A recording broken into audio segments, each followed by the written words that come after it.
आप सभी लोग जानते हैं कि साल का पहला सूर्य ग्रहण लगने जा रहा है और यह सूर्य ग्रहण 17 फरवरी 2026 मंगलवार के दिन लग रहा है। और सबसे बड़ा प्रश्न यह है कि क्या यह सूर्य ग्रहण भारत में दिखाई देगा और इसका सूतक काल कब से शुरू होगा और गर्भवती माता बहनों को इस ग्रहण के दौरान क्या सावधानियां रखनी है, सारी अद्भुत जानकारी हम आपको इस वीडियो में देने वाले हैं। महाराज ये साल में पड़ने वाला सबसे पहला सूर्य ग्रहण होगा और ये फाल्गुन अमावस्या के दिन पड़ रहा है। महाराज जब सूर्य ग्रहण लगता है तो वो किसी राशि में अपना प्रभाव दिखाता है और इस बार यह सूर्य ग्रहण कुंभ राशि में लग रहा है। और कुंभ राशि में सूर्य ग्रहण लगने का मतलब ये होता है कि सभी राशियों में इस ग्रहण का कुछ ना कुछ असर जरूर होगा, यानी कि यह सूर्य ग्रहण कुछ राशियों के लिए अच्छा है और कुछ राशियों के लिए अशुभ भी है। महाराज ये ग्रहण अमावस्या के दिन लग रहा है, तो अमावस्या के दिन कई सारे लोग तर्पण श्राद्ध वगैरह करते हैं और पूजन पाठ करते हैं। तो इस बार यह भी असमंजस की स्थिति है कि क्या इस बार हम इस सूर्य ग्रहण में पूजन पाठ कर सकते हैं। महाराज जब भी सूर्य ग्रहण लगता है तो उसका असर पूरी पृथ्वी पर होता है, भले वह सूर्य ग्रहण किसी देश में लगे या ना लगे, पर वहां पर रहने वाले लोगों पर इसका थोड़ा बहुत असर तो होता ही है। विशेष रूप से यह सूर्य ग्रहण गर्भवती माता बहनों और उनके बच्चे के ऊपर ज्यादा प्रभाव डालता है। महाराज वैज्ञानिक दृष्टि से देखें तो सूर्य ग्रहण तब लगता है जब सूर्य और पृथ्वी के बीच में चंद्रमा आ जाते हैं। उस समय चंद्रमा की छाया पड़ने से सूर्य ग्रहण लगता है। महाराज ये सूर्य ग्रहण कण-कण सूर्य ग्रहण होगा, यानी कि यह एक छलनी के आकार का आपको देखने को मिलेगा। महाराज अब हम आपको बताते हैं कि यह सूर्य ग्रहण कब से कब तक लगेगा और यह ग्रहण भारत में दिखेगा या नहीं। महाराज भारत समय अनुसार यह सूर्य ग्रहण की शुरुआत 17 फरवरी मंगलवार के दिन दोपहर को 3:26 से शुरू होगा और शाम 7:57 पर ग्रहण की समाप्ति होगी, यानी कि इस सूर्य ग्रहण की कुल अवधि 4 घंटे 32 मिनट के लगभग की होगी। महाराज सूर्य ग्रहण का सूतक काल सूर्य ग्रहण के समय से 12 घंटे पहले से शुरू हो जाता है। इस हिसाब से इस सूर्य ग्रहण का सूतक काल 17 फरवरी मंगलवार को सुबह 3:26 से शुरू हो जाएगा और सूतक काल ग्रहण के समाप्त होने पर ही समाप्त होता है। महाराज अब प्रश्न ये आता है कि क्या यह सूर्य ग्रहण हमारे भारत में दिखाई देगा, तो इसका जवाब है नहीं। नियमों के अनुसार जहां जहां सूर्य ग्रहण दिखाई देता है वहीं पर सूतक काल मान्य होता है। महाराज भले सूर्य ग्रहण हमारे भारत में ना दिखाई दे रहा हो, पर जिस समय पर यह सूर्य ग्रहण लग रहा है वह हमारे भारत समय अनुसार दोपहर का समय होगा और उस समय सूर्य देव हमारे भारत में भी उपस्थित होंगे, पर ग्रहण की जो छाया है वह भारत की तरफ नहीं होगी। इस वजह से यह सूर्य ग्रहण भारत में नहीं दिखाई देगा।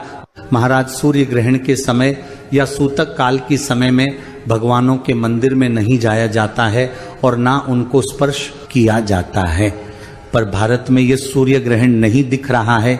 इस वजह से आप सूतक काल के समय में भले मंदिर में पूजा पाठ कर लो या अपने घर में पूजा पाठ कर लो, पर जो हमने आपको ग्रहण का समय बताया है उस समय में आप लोगों को ना मंदिर जाना है और ना भगवान को छूना है, सिर्फ अपने घर में रहकर भगवान के नाम का ध्यान करना है। महाराज सूर्य ग्रहण के दिन ही अमावस्या भी है, तो अमावस्या के जो पूजन पाठ होती है वह दोपहर से पहले ही हो जाती है और यह सूर्य ग्रहण दोपहर के बाद लग रहा है, इसलिए अमावस्या की पूजन पाठ आप दोपहर के समय तक कर सकते हैं।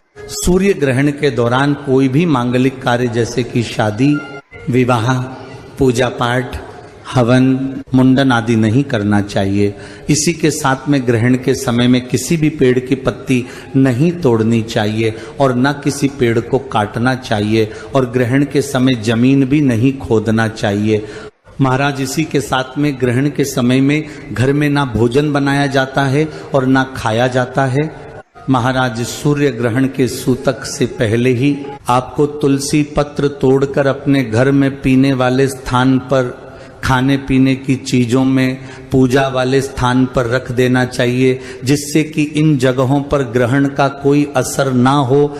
महाराज, इसके बाद जब ग्रहण समाप्त हो जाता है तो उसके बाद गंगा जल मिले जल से स्नान करके अपने पूरे घर में गंगा जल छिड़कना चाहिए और भगवानों को भी गंगा जल वाले जल से स्नान कराकर दिया बाती करनी चाहिए।